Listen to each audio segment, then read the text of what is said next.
రాజకీయ సమీకరణాలు మారుతున్నాయా ఆంధ్రప్రదేశ్లో?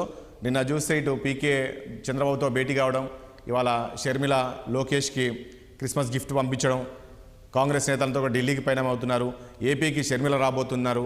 ఇలాంటి చర్చ అంతా జరుగుతుంది. ఏం చెప్తారు దీనికి సంబంధించి మీరు?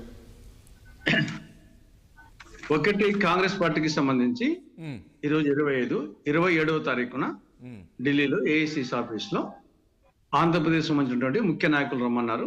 నేను కూడా పోతున్నాను. Coordination committee members రమ్మన్నట్టుంది.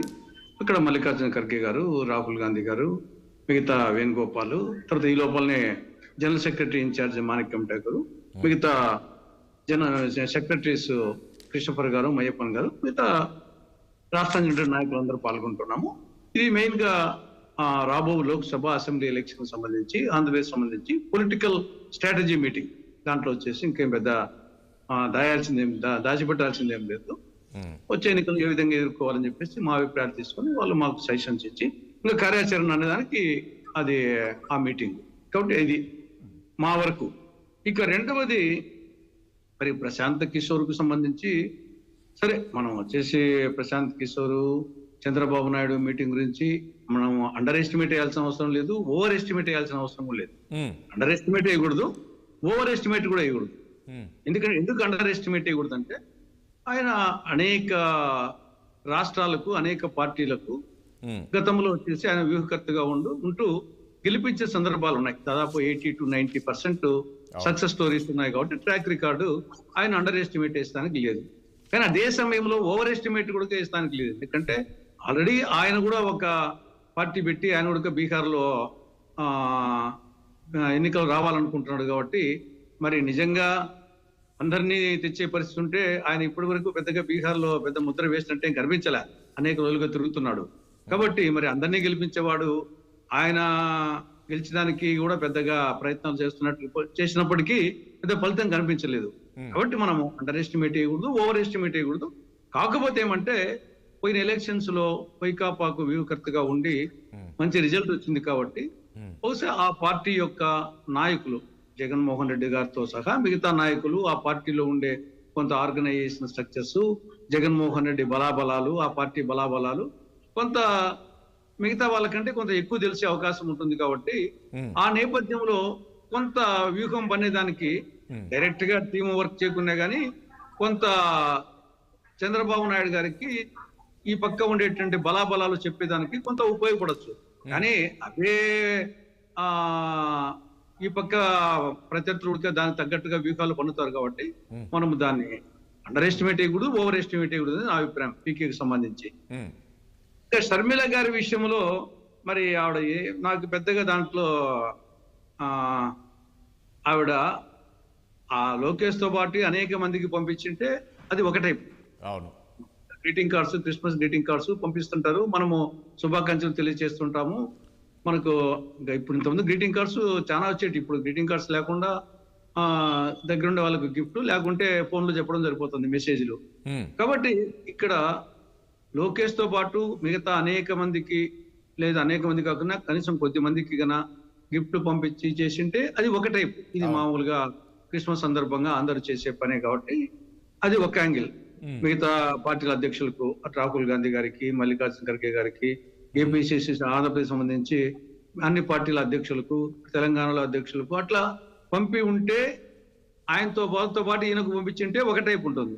లేదు ఎవరికి పంపించకుండా లోకేష్ కు మాత్రమే పంపించింది అంటే మరి అది దాని కొంత లోతుగా చర్చించాల్సిన అవసరం. కాబట్టి మరి అందరికీ పంపించిందా, ఓన్లీ లోకేష్ పంపించిందా? లోకేష్ ఒక్కరికే పంపించింది తులసిరెడ్డి గారు. లోకేష్ కు మాత్రమే పంపించింది అంట.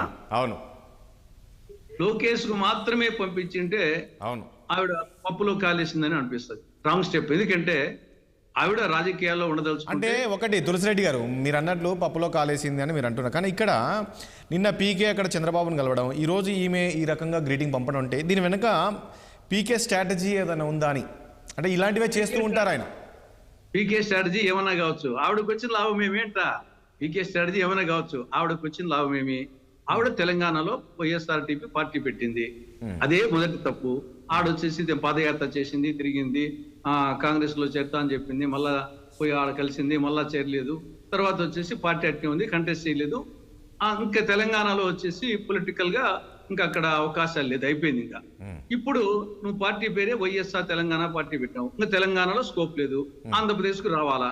ఆంధ్రప్రదేశ్ కు రావాలంటే ఫస్ట్ ఆఫ్ ఆల్ వచ్చేసి నీ పేరు మార్చుకోవాలా. వైఎస్ఆర్ డిపి పేరుతోనే రావచ్చు, ఇక్కడ కూడా కావాలి, రాకూడదని ఏం లేదు, కానీ దానికి మీనింగ్ లెస్ ఉంటుంది. కాబట్టి రేపు ఇంకొక పార్టీ ఇంకొక పేరు పెట్టుకోవాలా, ముందు ఎలక్షన్ కమిషన్ దగ్గరికి పోవాలా, అటు మార్చుకోవాలంటే. లేదు ఈ పేరుతోనే వచ్చామనుకో, వచ్చినాక ఆ పేరుతోనే నిలబడతావా, లేదా వచ్చేసి తెలుగుదేశం పార్టీతో పొత్తు పెట్టుకుంటావా, చేస్తావా, కాంగ్రెస్ పార్టీతో పొత్తు పెట్టుకుంటావా?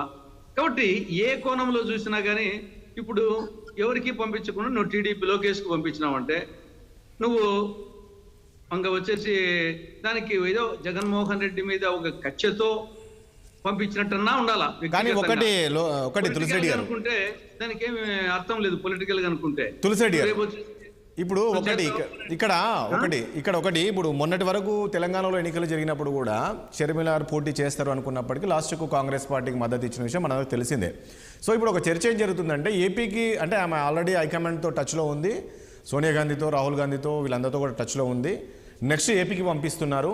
ఏపీలో ఇప్పుడు చాలా అవసరం ఉంది, ఇప్పుడు షర్మిల అవసరం ఉంది ఏపీ కాంగ్రెస్కి అనేది ఒకటి ప్రచారం జరుగుతుంది. సో ఆమె ఒకవేళ ఏపీకి వస్తే, ఒకవేళ కాంగ్రెస్ పార్టీలో వస్తే స్వాగతిస్తారా సీనియర్లందరూ కూడా? ఎందుకంటే కొందరు స్వాగతించట్లేదు అనే ఒక చర్చ జరుగుతుంది. మీరు ఎటువంటి ఒకవేళ ఏపీకి షర్మిల వస్తే కాంగ్రెస్ పార్టీ కాస్త బూస్టప్ అవుతుందా? రాజన్న కూతురుగా రాజన్న రాజ్యం తీసుకొస్తుందా? ఇప్పుడు 2-3 అంశాలు. పార్టీలోకి ఎవరొచ్చినా ఆహ్వానిస్తాం, దాంట్లో వచ్చేసి షర్మిలనే కాదు, ఎవరు వచ్చినా కానీ పార్టీలోకి ఎంట్రీ వరకు ఎవరికైనా ఆహ్వానిస్తారు. దట్టు వచ్చేసి రాజశేఖర రెడ్డి గారి కూతురుగా నోటెడ్ పర్సనాలిటీగా డెఫినెట్ గా ఆహ్వానిస్తారు.